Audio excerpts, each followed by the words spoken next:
Yo, I'm such a dud. I'm such a dud. I'm actually really salty. I just said a whole bunch of stuff.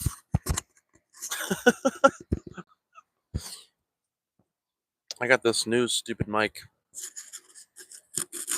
It's not even stupid, it's just I'm stupid. Bro.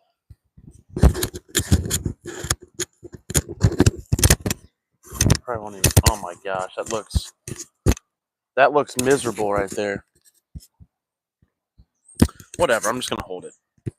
Nah, it has to be the same. It has to be. This is so irritating.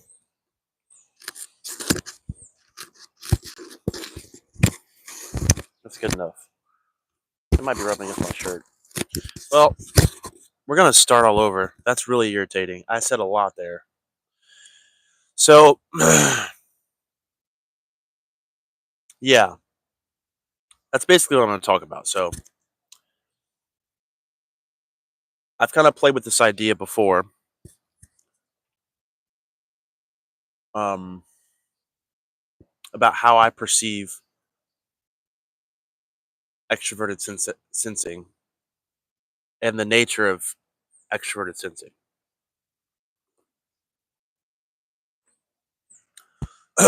When people come to understand SE, they understand that extroverted sensing fundamentally is dealing with the sensory world. It's dealing with the perception subjectively and objectively of the sensory world, and there's kind of an implied understanding of immersion in the sensory. But there seems to be and we this is a very human form of perception. I think sense perception is remarkably human. It's very of the real world of how do things immediately communicate themselves to me by my sense experience. And there is a this also gets kind of philosophical, but there is also a misleading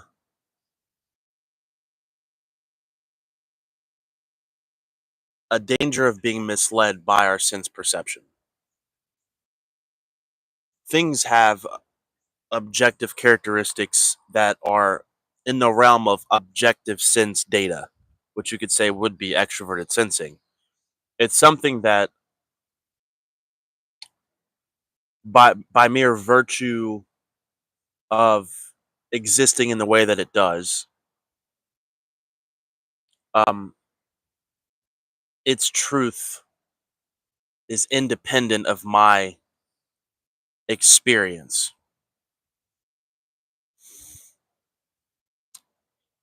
A house that has a certain definitive uh, dimensions um, is communicating that objective truth to me.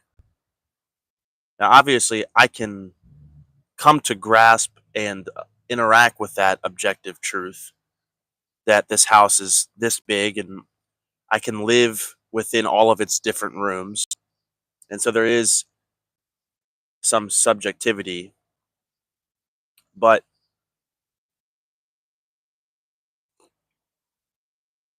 when you think about how hot something is, how cold something is, um, how something tastes, what it's communicating, is it spicy? Is it lacking flavor? I'm kind of leading into my main point. And again, I'm just kind of playing with ideas here, but basically, it seems like MBTI conflates um, conflates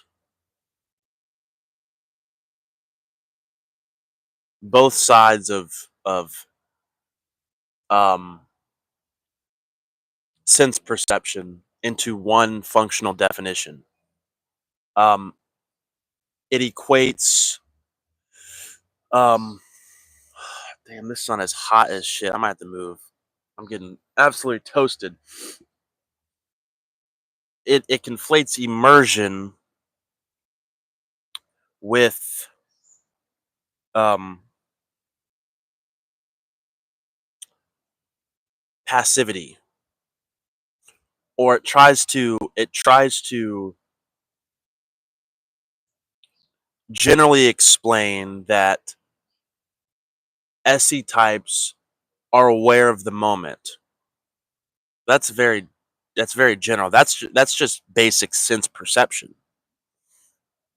But when you get into how do you relate to the sensate world, there's a way that's passive that can be immersed in sensate sensory data where you're basically a passive participant um, in the process that you actually allow the sensory world to impose impressions upon you, that the sensory world is at your doorstep waiting to have you, right? The sensory world is placing its demands upon you, and the way that you relate to the sensory world is to mitigate any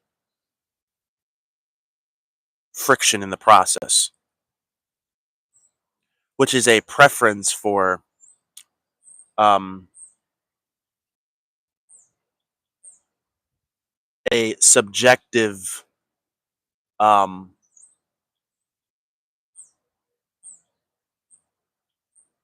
relationship to the sensory world. Um,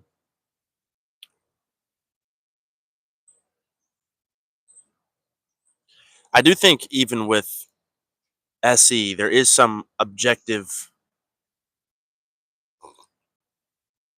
Um, there is definition of objectivity, um, such as appearance, more dimensions of something, right? That would be a more objective form of recording sense data. Um, basically, the objective world as it pertains to um, the world in and of itself as it exists. And there seems to be another form, though. There seems to be under that umbrella of objective uh, sensation. There seems to be a one that doesn't allow the world to come to them. They actually are the unit that imposes themselves on the world. That's the form of SE that is thought as um, more aggressive, is more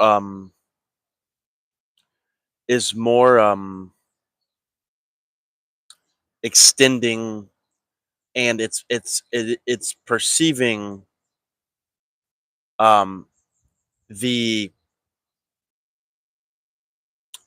the presence of whatever they're engaging in. It's perceiving its physical capacities. Um,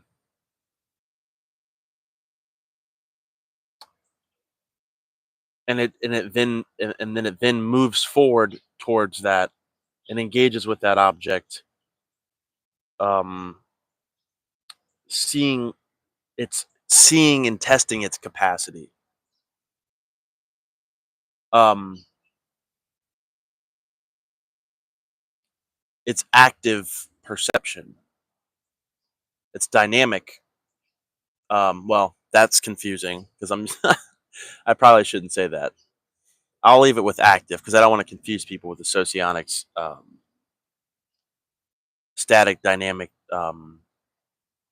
In a sense, it is still dynamic. In a sense, um, I don't want to equivocate here. Um, it's static in one sense and dynamic in the other. Static in the sense that it is perceiving characteristics of things that are immutable, or they are um, essential to the object in view. In a sense, objective. Um, in another way, they're active because they in their perception because they actually um,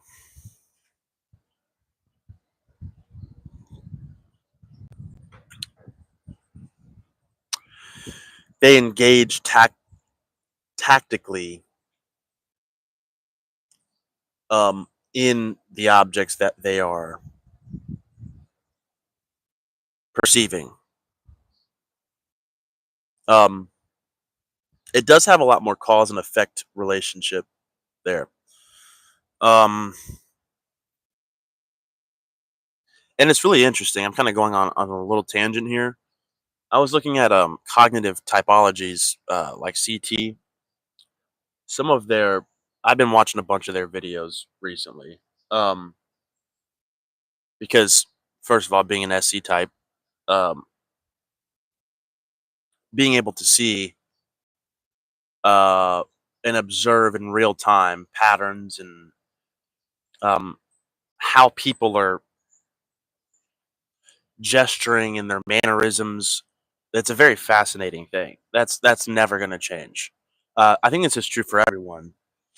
That when you claim that there is a pattern in whatever realm that you are claiming that it exists within, and to challenge them to go see it, assuming the pattern is not something super generic. That first of all, if it was super generic, it wouldn't elicit any awe in anybody. But with the voltology piece, you can easily go out in reality and find numerous people and categorize them instantly. It's a very fascinating thing.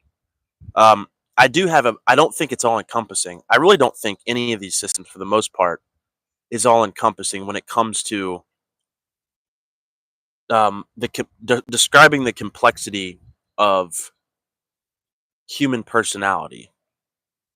Um, Human personality is multifaceted. Is um,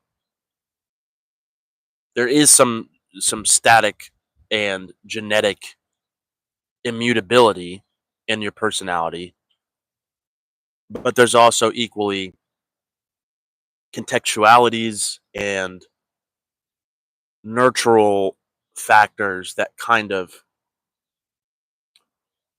it's really hard to dissect what is nature and what is nurture at a certain point. Um,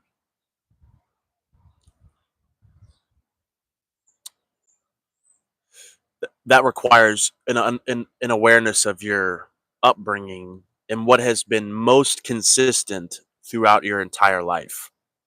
What has been most consistent, um, and that takes a lot of self awareness and a lot of work to figure that out.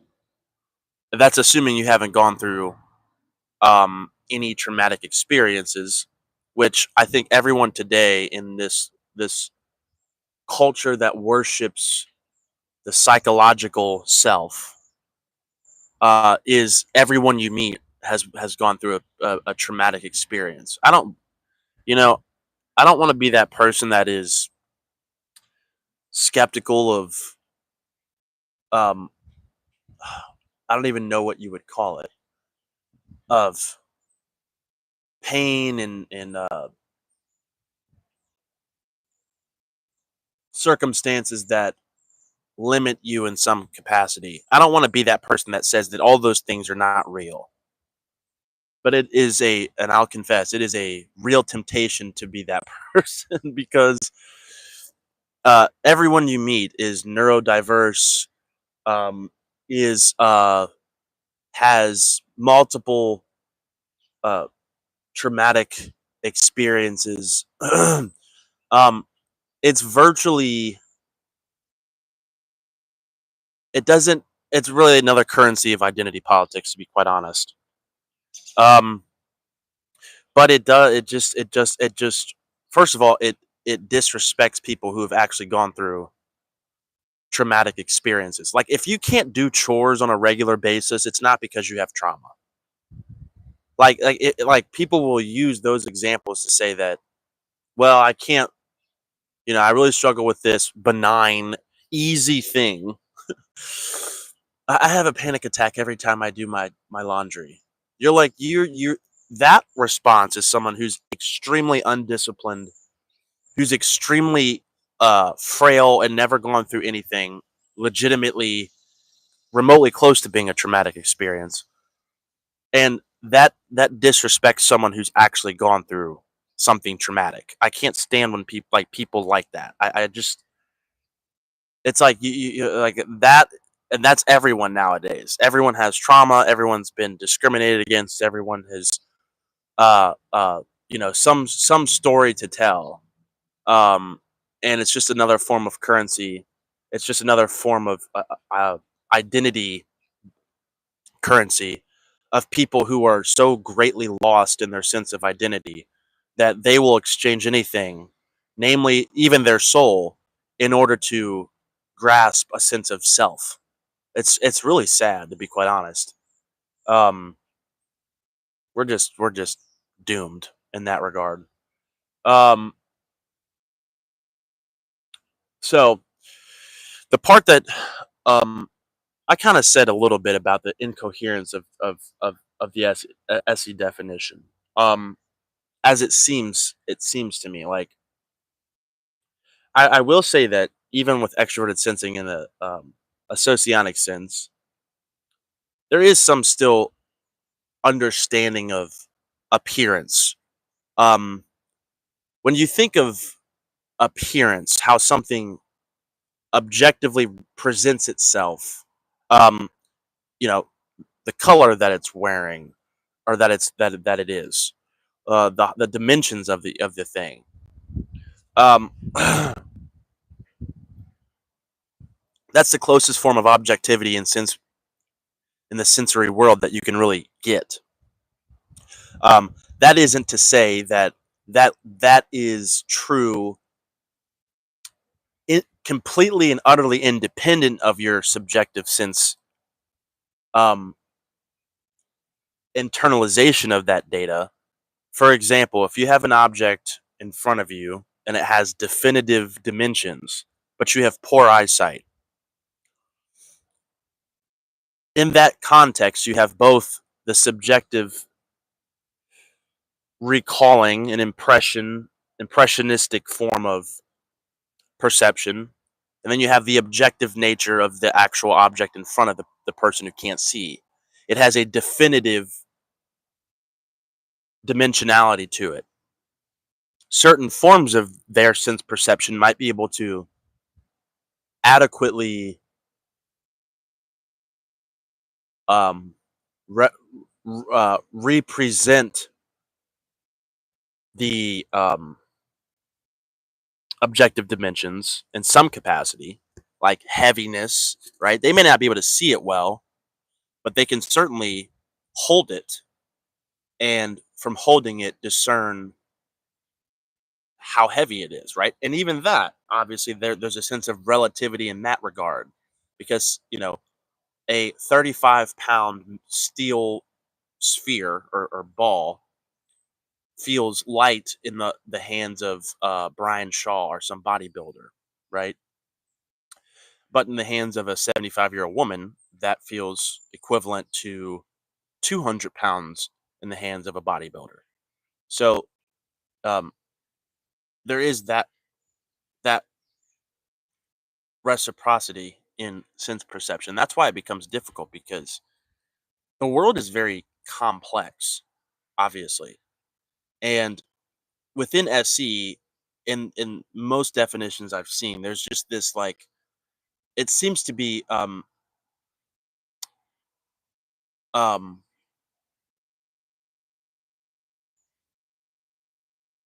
it seems to be incoherent to suggest that in SE, almost simultaneously the person has a relaxed posture, a kind of now I know that this is even in voltology, this is a matter of judgment.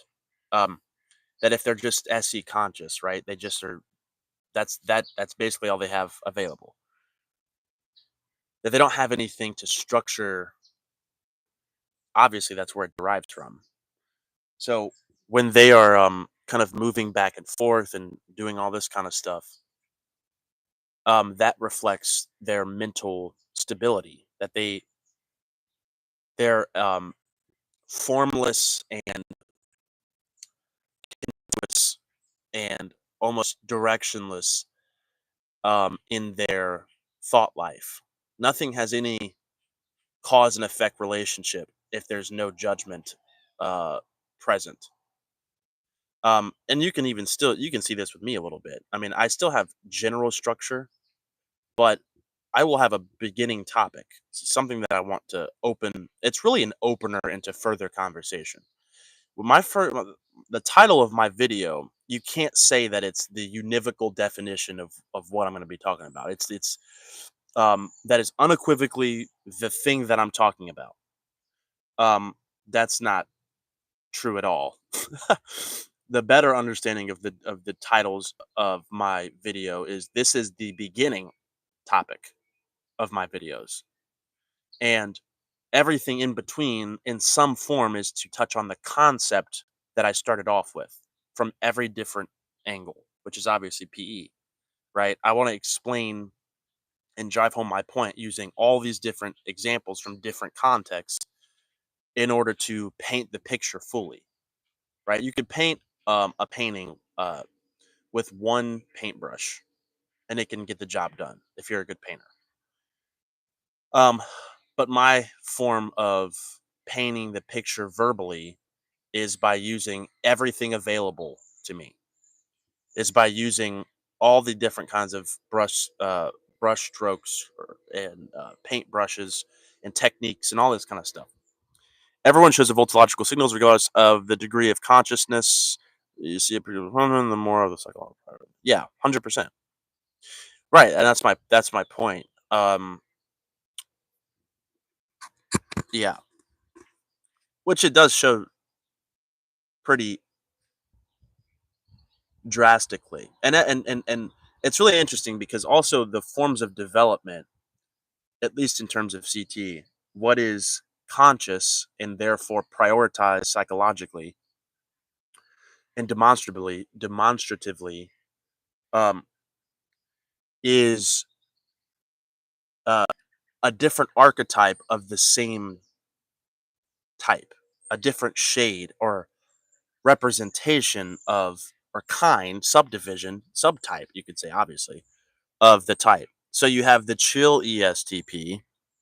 In some sense, all ESTPs have a chillness, depending on what you mean by that. Usually, people mean some form of groundedness, which is true, right? A kind of my feet are on the ground. I'm not up in the clouds. Um, Now, there's variations of that because if it's SETI conscious or SE conscious, basically SE, an ESTP that has low JE, they are kind of they are. I mean, they're definitely not as grounded as an SEFE would be, in as in the earth.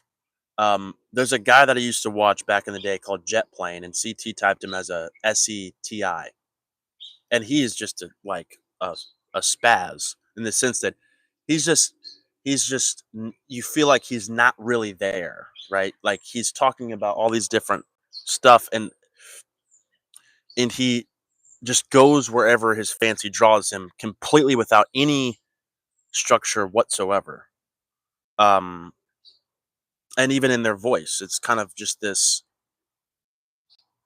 flowy, um, lighthearted. It's just kind of going. They would have me as an NI lead, probably with SE conscious and maybe TI, depending on one of.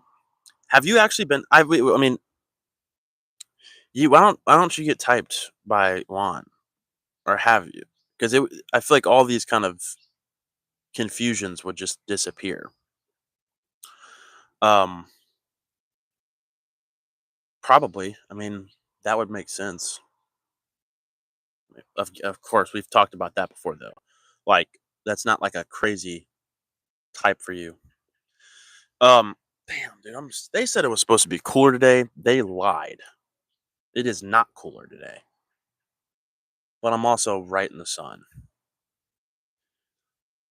Just as good. I'm weak.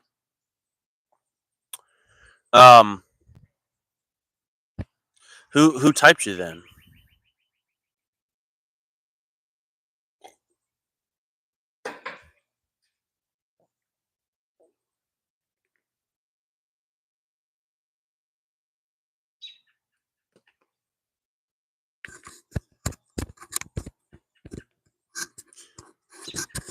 Oh, gotcha.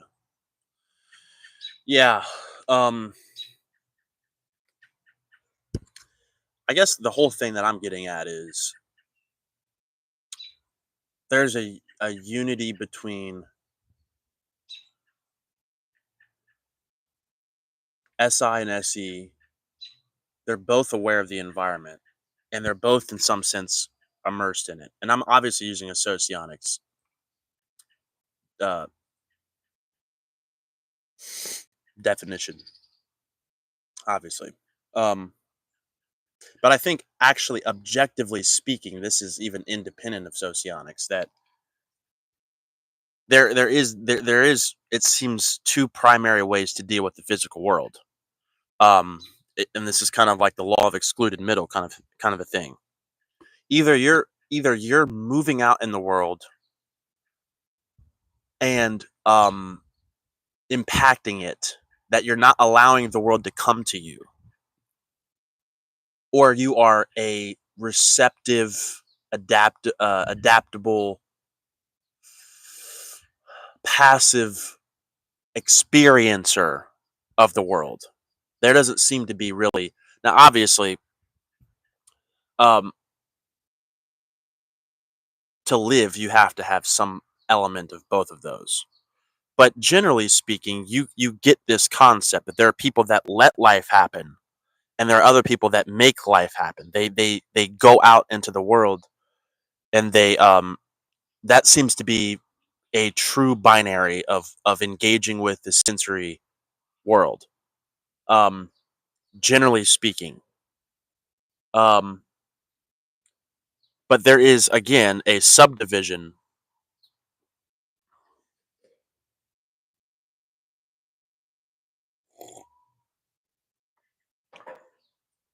MBTI SI is more. Yeah, I mean, according to a socionics definition of NI for sure. I mean, when you get into the memory part and the kind of traditionality and the um, causality and linearity of whatever, I don't know how to pronounce that. Um, yes, that seems to be absolute memories. I already said that. Moments of um the past is definitely more of an NI thing in socionics, living in the past, right, and having an apprehension for the future. That is literally SI and MBTI and NI and socionics, which is really funny. Yeah, and that's the thing. I think that um, when we're talking about all these kind of things, I do think that there is there is obviously a truth independent of our taxonomies. And the bridge between that truth and our taxonomies is literally descriptive definitions of reality, right? And so when you think about sense experience, I can talk about sense experience and ironically um, have a more socionics definition, but approach it based upon the structure of verbal logic, basically. And this is one thing that I've talked about to Jay and debated with Jay that I feel like he doesn't understand what I mean when I say this. That what I'm talking about, sensation, I can talk about sensation and intuition and logic and ethics or whatever, not completely divorced from socionics because obviously you're a product of the taxonomy that you primarily use. But what I can say verbally, descriptively about sensation is that it's fundamentally um, about the here and now. Fundamentally, it's it is about materiality. It's something to experience um, and to engage with directly. That is like the most essential definition of sensation. There's probably other things that you could describe and add in there, adjectives. Um, but all of that would be true. Now that might be true in every other system, which is fine. But that's someone would be like, well, you're just talking socionics. I'm like, no, actually, I'm really not. That was that was that would be true irrespective of systems. I'm thinking of the term sensation. Um, so in more of a metaphysical, epistemological sense. The nature of reality as it exists. It's a world of objects and subjects. That's a metaphysical claim. Um, and within the subjects of experience, they have consciousness and a epistemic um, relationship to what is a kind of perception, knowledge, understanding um, that isn't also not fundamentally or uh, solely materialistic and um, in a more empirical sense, not solely. Yes, colloquial understanding.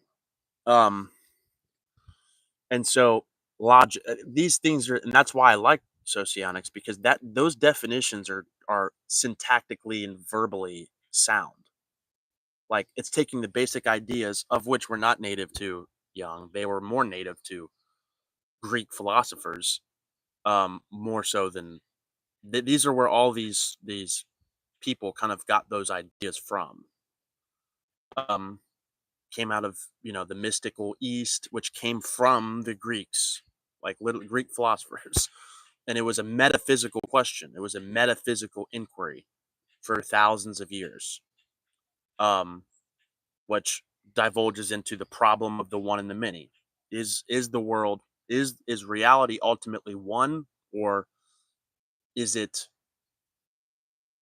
many? Is it independent, discrete, um, divergent, changing? Is the world ultimately changing, or is the world ultimately static? Um, those questions well predate, obviously, even some of the mystics that the Eastern esoterics that kind of uh, that Jung and Naranjo and the Enneagram, all these kind of dudes, um, Gurdjieff, kind of that's where they got those ideas from. That's not their idea. which is so weird that that's because people are historically illiterate. People hate history, especially nowadays.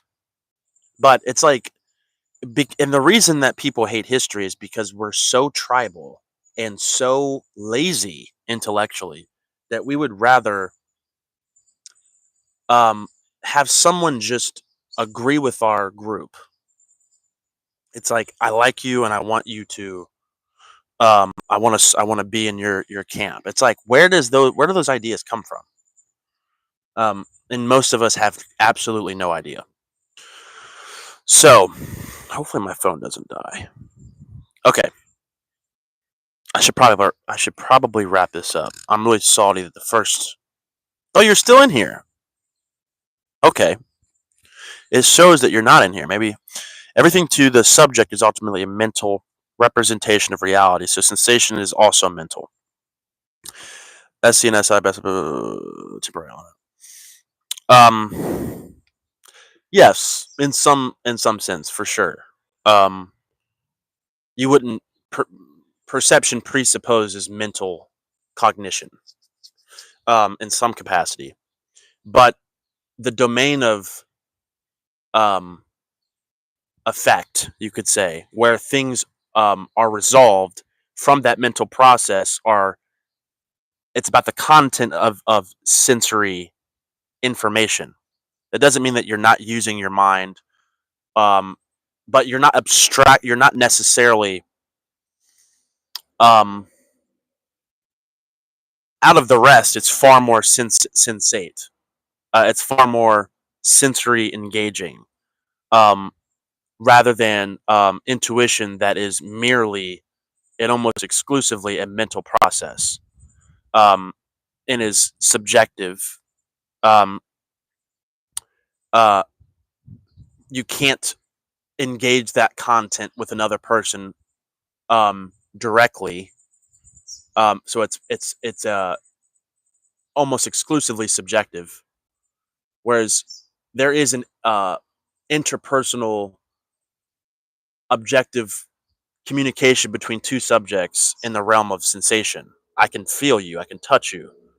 I can punch you. You can punch me. Um, I can push you. I can, or if I'm in a certain environment, it's cold. That the objective temperature in the room is imposing itself on my subjective experience, which lends coldness. So, yes, am I saying that sensation requires no mental activity? Of course not, because then you'd be brain dead. And even then, ironically, your body is still operating in some legitimate sense. There is still activity, even though you may not be. Um, uh, well, depending on if you're brain dead completely, then. But even after that, I'm sure there might be some. There could be some muscle spasms, or my point being is that there's still something physical that could put. It's like when you cut off the head of a snake, right?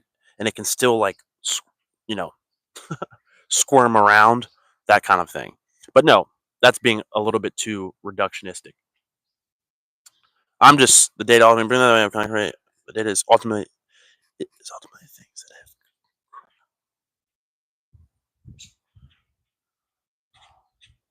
Right. Yeah. And no, and yeah, it's more embodied. There's less confusion over it. Doesn't mean that it's always accurate, but um, so because obviously you have people who um sense perception is can be spotty. Absolutely.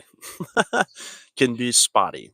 A lot of the times our brain um projects images that we think we experienced that in a certain way that we absolutely didn't.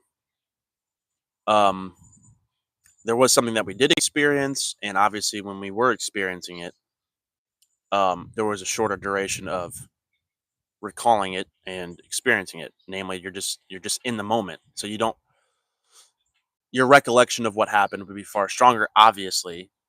And as you extend in time, that becomes a lot more clouded. So the mind is trying to compensate for the distance from the event to your ability to recall the event. Um, there are people who have really good memories, who have really good memory, who have a better ability to adequately and accurately represent the event with how they actually experienced it. And it's usually the people that were the most in the moment that could do that. I know I would say that I would be one of those people in the sense of there's now there's other forms or aspects of memory than just um, the ST-ness of the event, namely what actually happened, which is basically um, another way of saying what was the ST here. If you ask the NF of it, right, the intuition, the feeling of it, I couldn't really. How did that feel? Do you remember that part? Like, no, because I'm also a double extrovert. So you're asking me a question of hyper subjectivity and um, something that is more immaterial. So of course not. um, I can tell you what I experienced logically and sensorially, but when you ask me questions of um yeah but I know the kind of the more engaged you are with the physicality of things in the moment. For SE people, it seems to tie into their ability to mentally recall it. Now, to some degree, I'm using my anecdotal experience uh, in a pretty gross universal way, but I do think this is probably pretty accurate. That if because I'm aware of the moment, if I engage with something, pick it up, write on it, touch it, or in some way, um, I remember those movements. I remember what I actually said. That's when I act with the object or act against it, or namely just being in the existent thing is uh, means to be an acting participant in reality. That's what real being in the to quote or that's more of a uh, Thomistic um, metaphysics metaphysic. The things that exist, one essential property of everything that exists is that it communicates in some form its existence. Um, because obviously the inverse would be equally true. Things that don't exist communicate nothing. Um, so real things are always really having an impact and really have some unity with other real things communicating, and that's actually categorically what allows us to make differentiation between objects. That one has a discrete quality to it and characteristic versus another thing, and in that difference uh of in that difference of different ways of communicating your communicating your being, our mental apparatus is able to distinguish objects from one another. That's one way. um but they're unified because at the very least they both exist um metaphysically. Now obviously a good philosopher would say, well, how do you know, right? And then you could say, well, I felt it. Well, how do you know your senses are reliable? Well, that gets into a really delicious delicious delicious conversation. um Long story short, I don't even know where I was going with that, which gets me pissy when people try to claim I promised something in particular that I did not promise. Wait, hold on. Um, I can remember well when it comes to things I care about, including my experience with people. That's fair. But mundane things I struggle more, like, do I remember necessarily what I ate last week? Nope. Yeah, that's true. I mean, I don't really remember what I ate either, per se. So in some sense, it's not a perfect definition. But if I make someone a promise, I remember exactly what I promised. Yeah, excuse me. Pitsy when people try to claim I promised something in particular that I don't. That would irritate me. Tangent, but promises whether good way judging character, how much. Yeah, yeah, yeah. That's a fair, um, ethical principle. I totally agree. Um, yeah. Um, it's really strange. So when you ask me about memories that, um, when it comes to the static nature of what I experience, for the most part, I remember those for sure. What would be an example of the static nature of a memory, or the basically a snapshot, basically a subject object context where you remember the objective static details of the moment, what color someone was wearing, what they said, um um what was the time of day, or that kind of thing, for the most part, like snapshots. That's how I remember stuff. But when someone asks me to give more of um a a progressive account of time, in the sense of, someone says, well, how was your week last week? Now you're asking me to tie in all 7 days, in some sense, enough to know the kind of general theme of the week, which I don't remember. I don't remember the last week. I don't remember the details of last week. Like, I don't remember, like, what'd you do this week? I'm like, I don't know. Like, it just, or even yesterday. What'd you eat yesterday? No clue. I have no idea.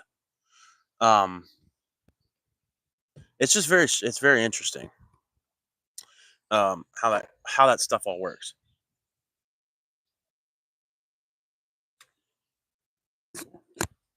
Um,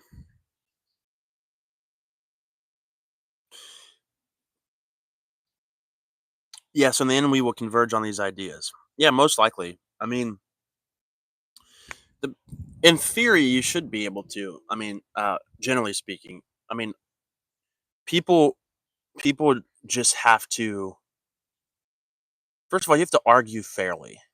Like, you have to agree that you're not going to be arbitrary or make unjustified claims, and that you're going to be precise, um, in the way that you define things. You don't want to equivocate.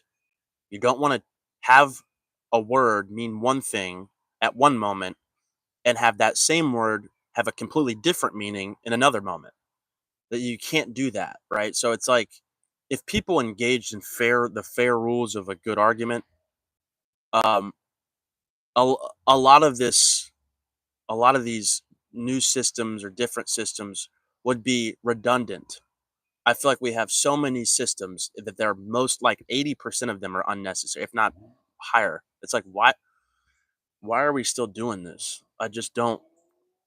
And I understand that, um in a sense, new systems are just a more organized way of expanding previous ideas. Um and so, if someone is doing it for that purpose, then that I get it. Like, you know, we need to add some structure to this, so it's distinct enough for us to say that it's different, that it's a different system. And it's like, okay, fair enough. But yeah, most systems do suck. Most systems, and also most systems are built upon, if you have a micro difference in your system versus a previous system that you may have been a part of or you're interested in, and then you take something that's like, just and then expel. Like, I don't think that that's worth being a new system. Like, why not refine where you are? It just doesn't make sense to me. That's where you get like the Model G kind of stuff, where it's like you're not offering anything that provides any extended value that Model A doesn't already have.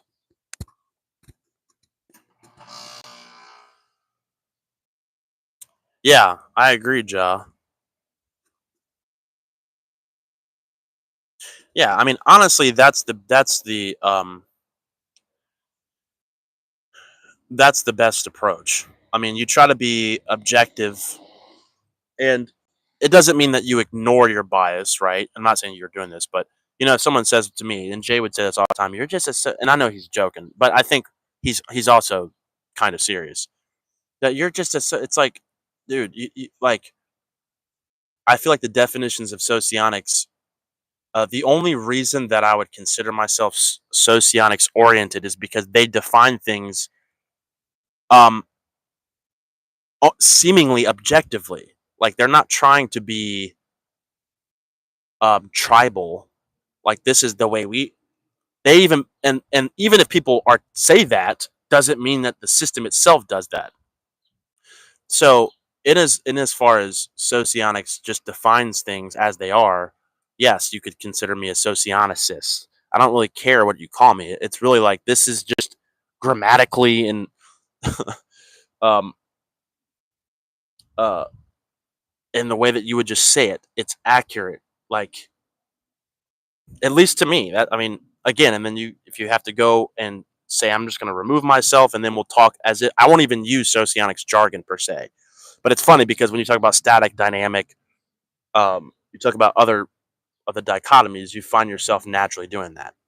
And some of them are loaded terms. Obviously, extroversion and introversion is not just like a. There is a general colloquial connotation, but that is very context dependent. That is very out of the psychology of things. Where other terms have more of a universal application. Static and dynamic is a a metaphysical distinction, really. If anything, extroversion and introversion is kind of an emergent property of that. So, yes, typology is just a language. That is the motif, or the saying, or the aphorism, right? That's exactly it. It is just a language, and if you can speak the language fluently, um, then you don't really need to abide by um, a textbook um, that tries to teach you how to speak that language, right? If you have a textbook that's trying to teach you Spanish, but you have someone fluent in Spanish, they're like, yeah, there's 40 different ways to say hello, like, so yeah. All right, though. I think I'm just gonna get off here. I think I've hit on everything that I probably could have. So thanks for watching. Uh, we'll have to talk some other time, Ja. I feel like we always have good conversations. So peace out.